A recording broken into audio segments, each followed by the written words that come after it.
कि जो अच्छा काम करने वाले हमारे अंचलाधिकारी होंगे, नियमानुसार DCLR में प्रमोशन दिया जाएगा। इसमें कहीं कोई कंफ्यूजन नहीं रहेगा। उनसे आग्रह हमने किया है कि 31 मार्च का टारगेट पूरा करें। हमारा 31 मार्च तक परिमार्जन का टारगेट पूरा करते हैं तो उनके सम्मान और उनके पूर्व के मुख्य सचिव के साथ हुए समझौते पर सहानुभूति पूर्वक हम लोग विचार करेंगे। कैबिनेट की बैठक हुई थी मंत्री परिषद की, उसमें माननीय मंत्री जी भी थे। उस बैठक के बाद हम लोग ने सभी कर्मचारी के प्रतिनिधि को बुलाया, क्योंकि सीओ की जब हड़ताल हुई थी तो माननीय मंत्री जी ने ही उसको तोड़ने के लिए उनको अनुरोध किया और उन्होंने माननीय मंत्री जी की बात को मानते हुए वे काम पर वापस आ गए। उसी प्रकार से कर्मचारी लोग को बुलाया गया माननीय मंत्री जी द्वारा और एक बैठक 7 बजे कल ऑर्गेनाइज हुई, जिसमें विभाग के सभी पदाधिकारी थे और कर्मचारी लोग थे। उसमें उनका जो मुख्य डिमांड था कि वो राजस्व का सब काम करते हैं और लेकिन उनका जो पे स्केल है वो ग्रेड पे 2 है, उससे बढ़ाने की वो मांग कर दी। उनका मुख्य डिमांड था। उसके संबंध में माननीय उप मुख्यमंत्री जी अब आगे विस्तार से बताएंगे। हमारे प्रधान सचिव विभाग के पदाधिकारी के साथ 10 सदस्यीय प्रतिनिधि मंडल के साथ हम लोग वार्ता किए और उनसे आग्रह हमने किया है कि 31 मार्च का टारगेट पूरा करें। हमारा 31 मार्च तक परिमार्जन का टारगेट पूरा करते हैं तो उनके सम्मान और उनके पूर्व के मुख्य सचिव के साथ हुए समझौते पर सहानुभूति पूर्वक हम लोग विचार करेंगे।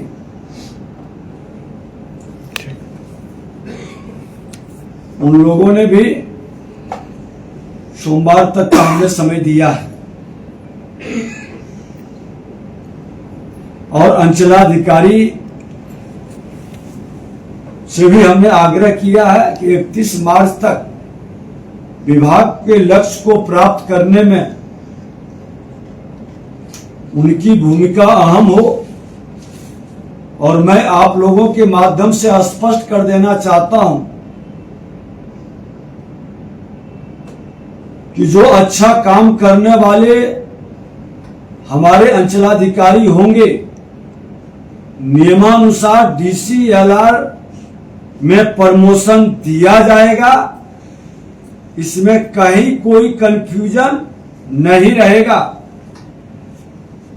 उनके पत्र के माध्यम से हम लोग प्रधान सचिव के द्वारा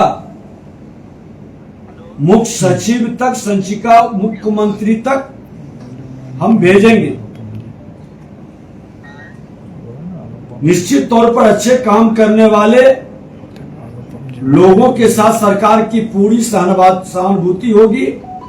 बिहार के माननीय मुख्यमंत्री जी हमेशा अच्छे पदाधिकारी को सम्मानित करते रहे हैं, लेकिन जो गलत करेंगे वैसे लोग बख्शे नहीं जाएंगे। आज सुपौल सदर के पूर्व अंचल अधिकारी प्रिंस राज को फर्जी प्रमाण पत्र के कारण बर्खास्त कर दिया गया। कल कैबिनेट की मुहर भी लगी। फर्जी दस्तावेज के सहारे नौकरी लेने की शिकायत वाले सभी मामले की हम तेज गति से जांच करा रहे हैं और इस तरह के काम करने वाले बचेंगे नहीं, बख्शे नहीं जाएंगे। आज राज्य के सभी 101 DCLR के साथ हमारे विभाग के प्रधान सचिव बैठक किए और बैठक में कोर्ट के प्रति सुनवाई के निर्देश दिए हैं। इसके लिए न्यायालय में सभी सुविधाएं उपलब्ध कराने का व्यवस्था भी बनाई गई है। कुछ लोग रोना रो रहे थे कि सुनवाई का जगह नहीं, बैठने का कोई साधन नहीं, कई तरह की समस्याएं। हमने कहा है कि आप डे टू डे बिहार के जनता के हित में कर्मचारी, अंचलाधिकारी, डीसीएलआर, एडीएम और डीएम, कमिश्नर सभी से आग्रह है कि ये जमीनी विवाद मेरी जिंदगी से जुड़ा है, बिहार के भविष्य से जुड़ा है, बिहार के लोगों की उम्मीद बढ़ी है। सरकार की जिम्मेवारी है, शासन प्रशासन में बैठे लोगों की जिम्मेवारी है कि हम उनके विश्वास को टूटने नहीं देंगे और एक अभियान के रूप में इसको लेकर समाधान करेंगे। डीसीएलआर से हुई बैठक के संदर्भ में प्रधान सचिव बताएंगे। डीसीएलआर की बैठक जो 101 सब डिविजन्स में है, वो सुबह 9 बजे से लेकर अभी 12:30 बजे तक अभी चल ही रही है। और माननीय मंत्री जी ने ये निर्देश दिया उन्हें कि जितने भी लंबित वाद हैं वो समय के अनुसार निष्पादन करें। जैसे कि म्यूटेशन वाद का जो अधिकतम समय है वो 75 दिन का पहले से निर्धारित है। तो माननीय उप मुख्यमंत्री जी ने बोला कि उसी समय सीमा के अंतर्गत नोटिस देने के बाद नियमानुसार 3 सुनवाई करें और उसके बाद आदेश पारित करें, और जिसका दस्तावेज उचित है उसको ही आप उसके संदर्भ में आप आदेश पारित करें, और उसका अगर अपील जाना होगा वो नेक्स्ट स्टेज पर जाएगा। लेकिन आप अपने पर लंबित ना रखें, क्योंकि लंबित रहने से असंतोष पैदा हो रहा है समाज में। दूसरा ये है कि उन्होंने जो शिकायत किया था या कमी अपने न्यायालयों में बनाया था, उस संबंध में माननीय उप मुख्यमंत्री जी के निर्देश पर सभी को 50-50 हजार रुपए दिए गए हैं, ताकि वो अपने न्यायालय को सुदृढ़ करने के लिए वो उसमें व्यय कर सके इसी वित्तीय वर्ष में। जी जी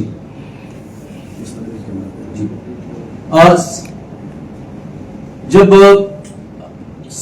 हमारे अंचल अधिकारी सीओज हड़ताल के बाद वापस लौटे तो ये इच्छा सरकार की हुई कि भाई वो बैठ रहे हैं कि नहीं बैठ रहे हैं अपने कार्यालय में, ये इसकी जानकारी होनी चाहिए यहीं से, मुख्यालय से।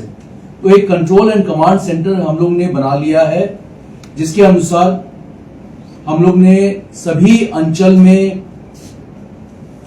सीसी कैमरा हाई एंड दिया है, जो डीएम्स खरीदकर और लगवाएंगे, जिसका 1/4 से 1 अप्रैल के बाद वो लागू हो जाएगा।